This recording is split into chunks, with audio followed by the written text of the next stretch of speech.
I think you start very, very basically by asking yourself, what do you want the company to look like, right? And what's important, right? So it can be anything from, how do you value the people within the organization, right? How do you recognize people? How do you promote people?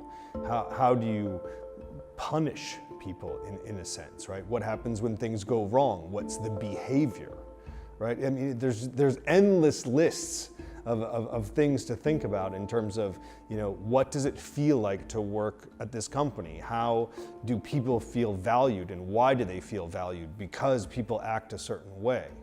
And all of the systems and all of the processes and everything is organized around those beliefs, right?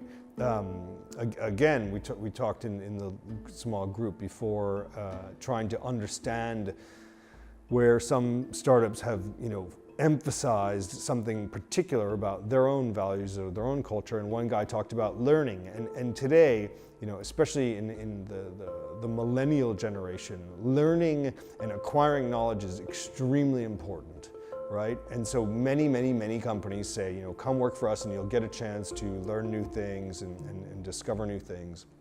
But few people actually put it into deep practice, that you can actually say, if you come here, it's a real continuous learning environment, and here's how we promote that. We do it by X, Y, and Z, right? And that's what one of the guys out there was able to articulate very, very clearly. He said, we believe in this deeply, and as a result, we do all of these things, right? So it's really looking at everything across your company, and I think it also takes a long time. Right? This isn't something that I can rock up and say, okay guys, we're going to sit down and in 2 hours we're going to define the culture.